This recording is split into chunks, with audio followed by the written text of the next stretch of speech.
Hello दोस्तों, स्वागत है आपका हमारे यूट्यूब चैनल पर।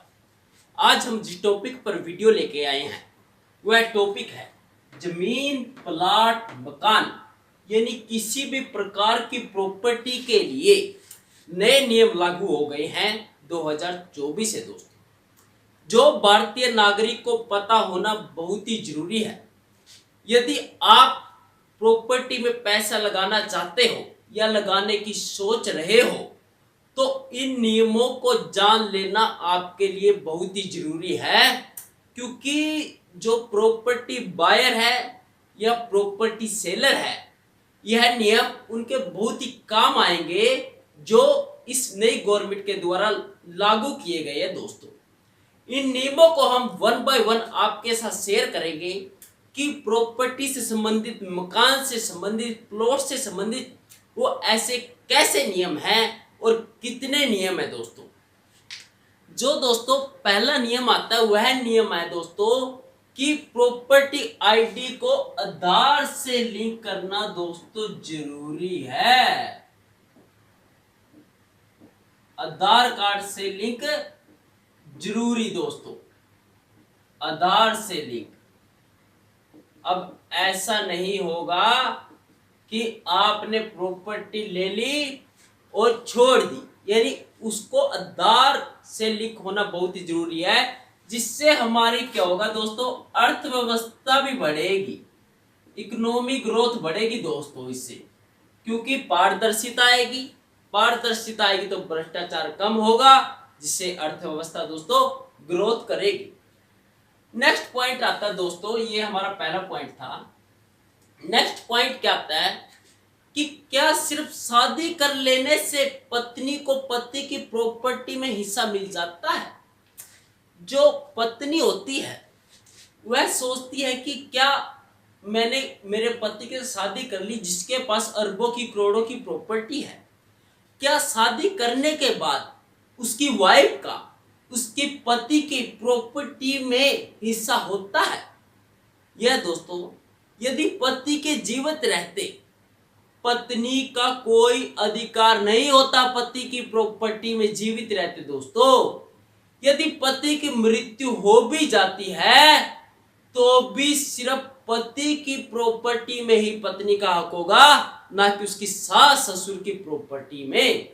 लेकिन यदि पति मरने से पहले वसीयत लिख जाता है और वसीयत में पत्नी का नाम नहीं है, पत्नी का नाम नहीं है, तो भी पत्नी को कुछ नहीं मिलेगा दोस्तों।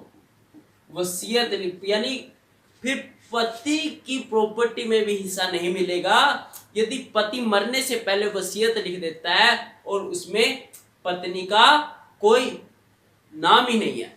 परंतु पत्नी को दोस्तों भरण पोषण का अधिकार है, गुजारा पत्ता पाने का अधिकार है अपनी पति की प्रॉपर्टी में। तो दोस्तों वह गुजारा भत्ता जरूर ले सकती है अपने पति से, लेकिन प्रॉपर्टी में हिस्सा नहीं मांग सकती उसके जीते जी, जब तक वह जीवित है। हाँ, उसकी पत्नी को दोस्तों प्रॉपर्टी सेल करने का अधिकार जरूर है पत्नी को, लेकिन वह कब अधिकार है, जब उसका पति बीमार हो, बिल्कुल डेडली पोजीशन पे हो और उसके पास कोई इनकम के सोर्स नहीं हो। उसे बचाने के लिए पति की सहमति पर पत्नी प्रॉपर्टी को सेल जरूर कर सकती है दोस्तों। नेक्स्ट पॉइंट, बूढ़े माता पिता का ख्याल नहीं रखने वाले बच्चों को बेदखल किया जाएगा। जो दोस्तों बच्चे होते हैं अपने माता पिता को घर से निकाल देते हैं प्रॉपर्टी के लालच में कि यह प्रॉपर्टी हमारी हो जाएगी, लेकिन अब सेंट्रल गवर्नमेंट ने ऐसा कर दिया है कि यदि कोई बच्चे अपने माता पिता का ख्याल नहीं रखेंगे तो उन्हें दोस्तों बेदखल कर दिया जाएगा। बेदखल यानी प्रॉपर्टी से, किसकी प्रॉपर्टी से, अब उसके माता पिता की प्रॉपर्टी से दोस्तों बेदखल कर दिया जाएगा।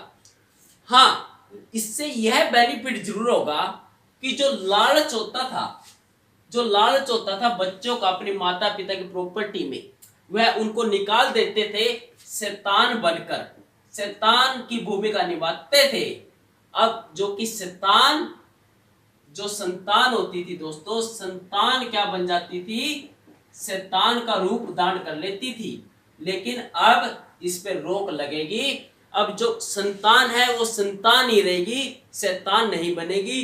जो एक लालच होता था कि मेरा माता पिता की प्रॉपर्टी में मेरा हिस्सा है, जो कि बहू और बेटा उनको घर से निकाल देते थे, बेचारे ठोकरे खाते फिरते थे, अब उस पे दोस्तों रोक लगेगी। अब ऐसा नहीं है, यदि वो ऐसा करते हैं, घर से निकाल देते हैं, तो प्रॉपर्टी में उनका कोई हिस्सा नहीं रहेगा, जीरो, बिल्कुल ही जीरो। अब वो भूल जाओ कि हम माता पिता को घर से निकाल के उस प्रॉपर्टी को हम हड़प लेंगे दोस्तों।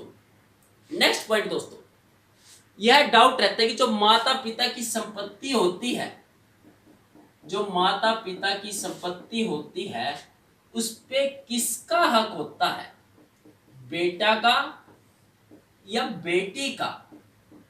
यह बहुत ही इंपॉर्टेंट पॉइंट है दोस्तों कि बेटा का हिस्सा होता है या बेटी का, जो माता पिता की संपत्ति होती है। इसमें दोस्तों दोनों का हिस्सा होता है, बेटा प्लस बेटी का। इतना ही बेटा हकदार होता है, इतनी ही बेटी हकदार होती है। चाहे बेटी की शादी ही क्यों ना हो गई हो, तो भी दोस्तों, यदि बेटी की शादी भी हो गई है तो भी हिस्सा मिलेगा दोस्तों बेटी को, यानी माता पिता की प्रॉपर्टी से। यह भूल जाओ, यदि भाई यह सोच रहा है कि जो माता पिता की संपत्ति होगी इस पे सिर्फ मेरा ही हक है, मेरी बहन का, मेरी सिस्टर का कोई हक नहीं है, उसकी तो शादी हो गई है, वह दोस्तों शादी हो गई है तो भी हिस्सा ले सकती है। यदि माता पिता की मृत्यु हो जाती है, यानी प्रॉपर्टी बांटने से पहले, और बेटा उसे सोचता है कि मेरे नाम करवा लेता हूं, या माता पिता वसीयत भी लिख जाते हैं बेटे के नाम, तो भी दोस्तों बेटी केस कर सकती है उस संपत्ति के बंटवारे के लिए, क्योंकि जितना हक बेटे का है उतना ही एक बेटी का है दोस्तों। एक और दोस्तों बहुत ही यूजेबल पॉइंट है, क्या होता है, प्रॉपर्टी पे बहुत से लोन ले लेते हैं बैंक से, बैंक प्रॉपर्टी पर लोन देता है और क्या करता है कि जो लोन लेता है वो पैसे भी दे देता है, और बैंक क्या करता है कि कागज ही नहीं देता, उनकी रजिस्ट्री ही नहीं देता, लोन चुकाने के बाद भी उसको धक्के खाने पड़ते हैं। लेकिन गवर्नमेंट ने अब एक टाइम लिमिट फिक्स कर दिया है, लोन चुकाने के बाद यदि बैंक का लोन चुका दिया है और 21 दिन के अंदर अंदर, 21 दिन का टाइम पीरियड है दोस्तों, यदि बैंक डॉक्यूमेंट नहीं देता है, यानी जिसने लोन लिया था 21 दिन के अंदर अंदर डॉक्यूमेंट नहीं देता है, तो बैंक को 5,000 रुपया पर डे पे, प्रतिदिन पर डे दोस्तों जुर्माना देना पड़ेगा। 5,000 रुपया जुर्माना पर डे, किसको? जिस व्यक्ति ने लोन लिया था उसको, कि आपका लोन चुका दिया है तो आपको 21 दिन का टाइम मिलेगा वह कागज देने में। यदि आप 21 दिन के अंदर अंदर डॉक्यूमेंट नहीं देते हो जिस व्यक्ति ने लोन लिया था, तो आपको प्रतिदिन के हिसाब से 5,000 रुपए जुर्माना देना पड़ेगा उस व्यक्ति को। यह दोस्तों बहुत ही यूजेबल पॉइंट है कि जो बैंकर होते हैं बहुत ही धक्के खुआते हैं, अब उनको दोस्तों 5,000 रुपए देना ही पड़ेगा, यानी किस्तें अब उनको ही देनी पड़ेगी वापसी। जो दोस्तों नेक्स्ट पॉइंट आता है, नेक्स्ट पॉइंट आता है दोस्तों प्रॉपर्टी सेलर और बायर के लिए। यह जो इंपॉर्टेंट है मोस्टली बायर के लिए है, कि जो प्रॉपर्टी बायर होते हैं उनके लिए बहुत ही इंपॉर्टेंट है प्रॉपर्टी बायर। जो प्रॉपर्टी बायर होते हैं, जो सेलर से खरीदते हैं, तो एक चीज होती है दोस्तों जिसे हम कहते हैं प्रॉपर्टी टैक्स। प्रॉपर्टी टैक्स जिसे भरा हुआ होना बहुत ही जरूरी है। लेकिन यहाँ पर डिस्प्यूट क्या होता है कि कंफ्यूज हो जाते हैं कि ये टैक्स होता है जो प्रॉपर्टी टैक्स वो बायर देगा या सेलर देगा। लेकिन यह मैं आपका कंफ्यूज दूर कर देता हूं। जो प्रॉपर्टी टैक्स करने की जो रिस्पॉन्सिबिलिटी होती है वह दोस्तों सेलर की होती है, ना कि बायर की।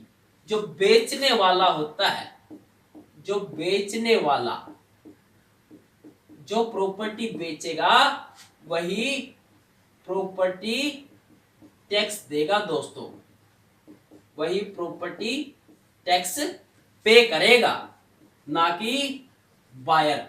जो भी बायर है प्रॉपर्टी का, जो भी खरीदना चाहता है, वह एक बात यह जरूर ध्यान में रखे कि यह जरूर निश्चित कर ले, सुनिश्चित कर ले कि क्या उस प्रॉपर्टी का प्रॉपर्टी टैक्स पे कर चुका है। यदि नहीं किया तो आप मुसीबत में फंस सकते हो, आपको भरना पड़ सकता है, क्योंकि यह बहुत ही नेसेसरी है प्रॉपर्टी टैक्स पे करने का। और जो प्रॉपर्टी टैक्स पे करने का दोस्तों जो दायित्व होता है वह सेलर का होता है, जो बेचने वाला होता है, जिसकी प्रॉपर्टी होती है, कि वह अपनी प्रॉपर्टी का टैक्स पे करे और तो ही बायर को बेचे, तो ही आपको लेनी चाहिए। ये दोस्तों कुछ ऐसे नियम थे, कुछ इंपॉर्टेंट नियम जो किसी भी प्रकार की प्रॉपर्टी के लिए लागू किए गए हैं 2024 में, जो आपको पता होने चाहिए थे। चाहे आप इन्वेस्टमेंट करने वाले हो, चाहे आप सेल करने वाले हो, चाहे आप बायर करने वाले हो। यदि आपको इस प्रकार की कोई वीडियो चाहिए तो आप कमेंट सेक्शन में जरूर लिखिए, हम उस टॉपिक पर वीडियो जरूर बनाएंगे। थैंक यू दोस्तों, जय जय भारत।